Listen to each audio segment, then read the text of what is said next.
me back again with another video. It's Coffee No Cream. And good morning.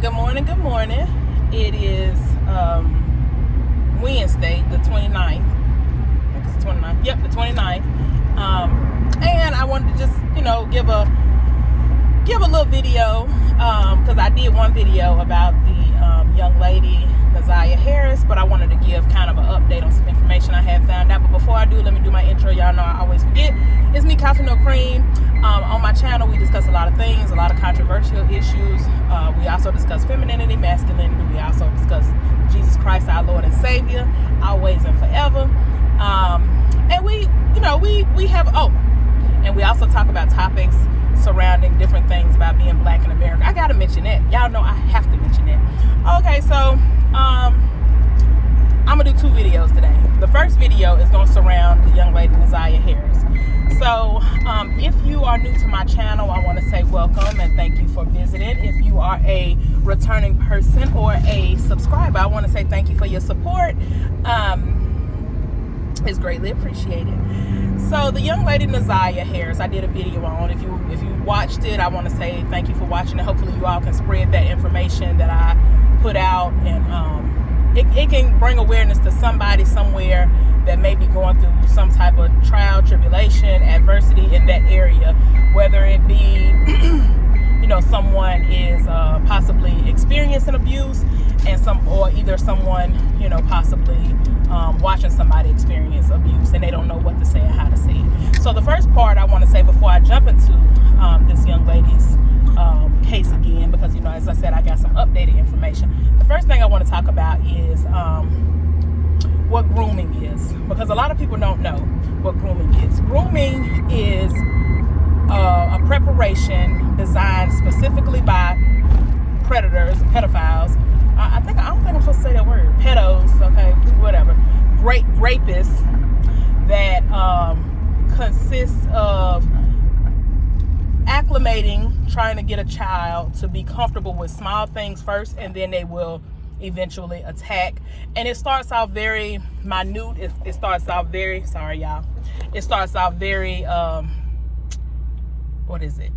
it's very vague in the beginning, and it's very subtle in the beginning, because they have to gain the security, they have to gain the trust of the individual. Now this type of behavior, this type of thing happens with older people as well, but the reason why it's called grooming is because it definitely happens with younger people more, because they don't know, they haven't experienced different things in order to identify it. So it may start off with I'll just give a light example. We'll use the teacher and the child example.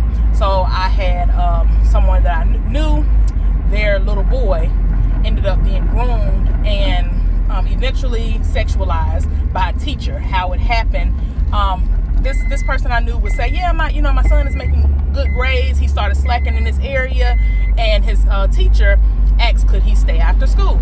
And I was like, oh, okay. So it's like it's gonna be several kids. I always make sure we always mention several kids, and the reason why is because it needs to be other eyes that's able to witness this. Every child is not going to be scared to speak up. Somebody will speak up, especially if it's several children in a room. Somebody will speak up, So I say, well, it's gonna be a lot of kids. It's like a tutoring session, and my associate, she says, no, it's just them. And I was like, okay. Well, what is the teacher like? So if you can't give me the general character traits of this teacher, that means, you may not know this person well. This goes for anybody. I'm just using the teacher and the student as this example. So she may say, no, I don't know it very well, but it'll help my child boost his grades. And I'm like, okay, are you gonna be able to sit in? So she said that she emailed the teacher and said, hey, I'm off this day, can I sit in? And the teacher said, well, no, because it's kind of a private, tutoring session. I don't want the child to be distracted or disturbed. And maybe you being there may just, he may think that he, can play, or, may not focus as well. So, things like that to me are red flags. When a parent can't be there, that to me is a red flag. Unless it's like prime example, I would throw parties for my children, but I would also say that adults are not able to be there. There will be chaperones. The reason why I would say the adults couldn't be there is because, one, most of the people that I invite, most of the children that I invite, their parents know me. But then, two, I don't mingle amongst people that drink and smoke, and I don't want that coming to the environment, and then them eating up all the children. So you know them families I'm talking about, where they bring everybody, oh yeah, such and such having a party, but it be for a kid, it be for a 2-year-old. Baby, you can't come and eat up all the hors d'oeuvres. You can't do that. So something like that, like one-time thing is like, one time in a year or two, that's one thing. But if everything that the person has, it's like, okay, well, there's no other adults around, and it's always chaperones also at my gatherings that I throw for kids. I'm also a business owner, so my business is geared towards children, and if people do not conduct themselves appropriately around kids, they can't come around my kids. And when I say my kids, I'm talking about any child that their parent if their parent leaves them in my care, they have now become my babies. Until that parent gets back, they're my babies. But let's just say that, as I was saying, so I can stay on topic, the teacher says, no, you can't, you sit in on the session. It's like, now, even though that's a red flag, because it should be a red flag in any case, it's like, well, that could be actually true. Like, it could be a situation where the child could be distracted, but it is something to still pay attention to. Pay attention to, ask the child questions when they get back. Because my children have been places with adults. I have to know the adults' character traits. But yeah, it's fine. When they get home, I ask specific questions. This is to the men and the ladies who don't ask questions.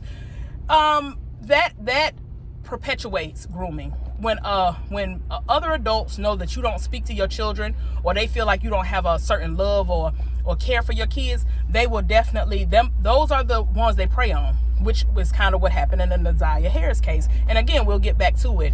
Everything I'm saying in this video, I'm not going to keep saying allegedly, because I just don't feel like saying it. So I just go ahead and say allegedly, all of this stuff, the stuff that came out with this baby Na'ziah Harris. So as I was saying about grooming, you have to pay attention to certain things, certain character traits, how the person treats other children. The language, I always feel like this. If people curse and drink and gyrate, like dance and twerk around children, they can possibly be a red flag for what could be an unsafe zone for a child. That means, am I saying that particular person may be a pedo? No, but they may leave the door open for that pedo. Meaning, if you leave your child with somebody, not you, just anybody leaves their child with somebody, and then that person drinks or smokes, what if they pass out? So then that leaves, now it might be somebody in the area floating around, a cousin, an uncle, somebody, but the kids is in the situation, and it's like, okay, well, the person who really is not the pedo, they don't even know what happened because they somewhere drunk, passed out on the couch. It's just pay attention to unsafe zones. This is how monitoring phones, and I'm going to get into this conversation because we need to. Grooming starts with conversation first. I don't know if y'all remember in the last video I told y'all I watched my friend in 7th grade get molested by a administrator of our school. Well, it started off with conversation, asking specific questions. Like, if a person keeps gearing conversation back to either with a child, they keeps gearing conversation. They may say, oh, you got a boyfriend, or you got a girlfriend. And it's like, why are you so interested? I stopped one of my children from working at a job one time because the manager asked her a specific question, and it just sounded like the question was going to lead to another question in another couple days, and then another question. Then it's now a situation. I always tell my children, watch for the questions that adults ask you, because you should not be asking a child certain things. An adult should not, if the parent is not in the vicinity and has not given you permission to ask that question, you should not be asking a child what it is. Their doctors don't even ask them certain questions until the parent is in the room. What makes you think that you can? So they may be asking certain questions like, oh, you got a boyfriend, or oh, you haven't, sex yet, you done lost your virginity. Why are you so invested in this baby's, why are you so invested? If you're not the parent that's preparing this child for the world, that's, has to say these things and ask these questions to ensure that they understand what rape is, what sex is, what molestation is, then you shouldn't be asking this baby these kind of questions. You just really shouldn't. Which is why it's such a big thing with this movement, this LGBTQ movement, when it comes down to putting it in school systems, because an adult should not be that invested into a child, a baby's, I can't even say love life or sex life, because they don't even have that. They just shouldn't be that invested in that child's. If they don't feel like something is wrong, they shouldn't be asking questions. If they feel like the child may be possibly being introduced to drugs, alcohol, sex, being molested, then you get a counselor involved, and then now it's several adults that know how to go about orchestrating a plan for this baby, an escape route, things of that nature. But a personal one-on-one question, or you call yourself a tutor, but you calling this child on FaceTime at 9:00 at night, and now all of a sudden the FaceTime turned into something else because that man or woman was supposed to be tutoring, but now they walking around in boxers and lingerie. Like, listen, grooming takes present in so many different forms, but you want me to tell you what it ultimately depends on? They ultimately determine how they're going to groom a child based off how involved the mother or father is in that child's life. So I advise parents to ask questions. My children be sometimes embarrassed. I don't care. Be embarrassed. You'll love me later for it. But I ask all kind of questions to the teachers that, like, if you ask my child something, I got a question for you now. Like, so now you're talking to an adult. My frontal lobe is definitely developed. I'm well over 25. A lot over 25. See, they groom children who are under probably the age about 17 to 18. And the reason why is because boys and girls that's about 18, they start wanting to date and stuff, about 18. But that's kind of the age too where they're the most vulnerable under the age of 18, because their innocence is still all the way intact. They don't know like that somebody is looking at them in that way. They don't know that. They're thinking, okay, if I don't answer this question that the teacher is asking me, I could get in trouble. They could lie on me.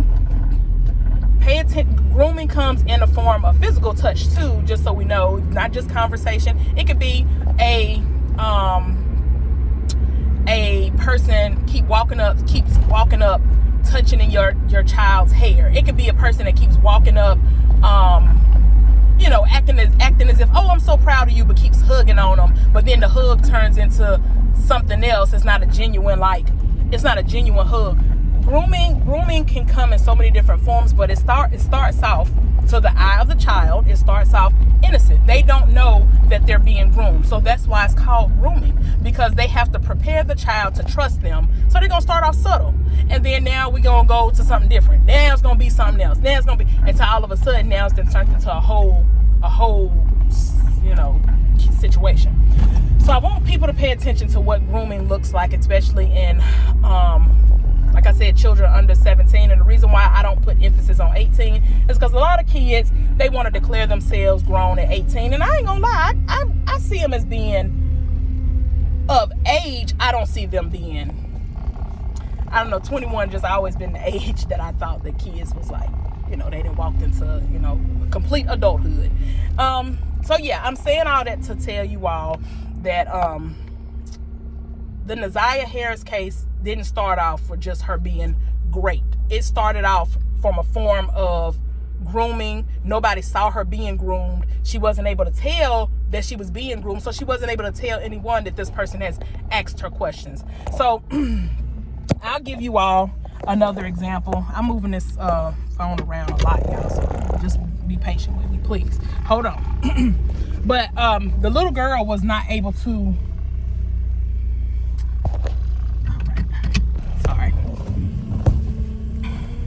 the little girl was not able to tell anyone that this was happening to her because no one cared. No one cared about her well-being. No one was invested in her well-being. They just pretty much looked at it like, oh, well, she's 13. She was liking a little boy before. It doesn't matter who she was liking. She should not be liking a grown man. And on top of that, the grown man, even if she was liking a grown man, he shouldn't be liking her back. Let's put the accountability on who it needs to be on. And that's that grown man. Which brings me to DJ Academics. y'all want to know what grooming looks like for real, I want you all to please go look at the interaction that DJ Academics just had with a 15-year-old asking certain questions. And you know, DJ Academics is known for this type of behavior. He is known for it. So again, in my last video, I think I said it, I hope I did, repetition begins reputation. If a person does something so many times, if you can't rely on a person so many times, that is now their character, right? That is now their reputation. You have a reputation for not being reliable. Anybody that one time is a mistake, second time is a coincidence, third time, you did that on purpose. I've been saying that for a very long time. First time could be, you know what I'm saying? Like if they say, oh, well, this person was accused of this right here. Well, you really shouldn't have been accused of it, because you shouldn't have put yourself in a situation. You should have knew where it's supposed to stop at. You shouldn't have been in the situation. But let's just say you was just stupid and you didn't know that you was getting, you know, walking into this situation. Okay. If it didn't involve actual activity, it could just possibly been, I doubt it, but it could just possibly been you was at the wrong place at the wrong time. Now, a second time, a third time, yeah, that's just who you are. Let's go ahead and call a spade a spade. Y'all know that's my favorite term. Call a spade a spade. So DJ Academics had this horrible exchange. Now, mind you, he's also been allegedly charged with or had the accusations of rape with another underage person. Now, at DJ Academics is, I don't want to say he's, all right, just forget it. But yeah, he's already had these accusations before. So DJ Academics, you didn't know that you was walking into dangerous territory now again?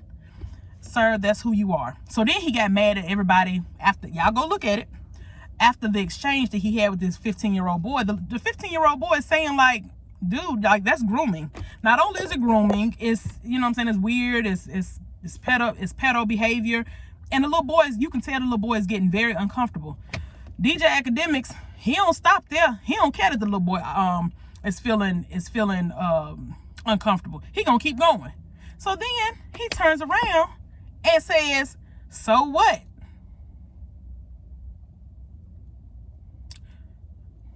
People, I want us to wake up. I don't care if it's a celebrity. I always say this. I don't care if it's your brother. I don't care if it's your uncle.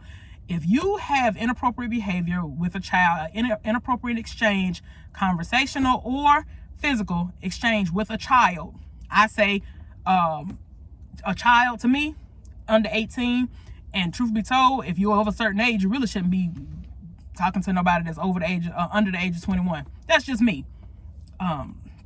So I personally just feel like, you know, he has this reputation for being this person. I don't think that it was a mistake. He then got mad like a narcissist would. He got mad because someone got mad at him and said all of this stuff. Was like, yeah, like you're a weirdo.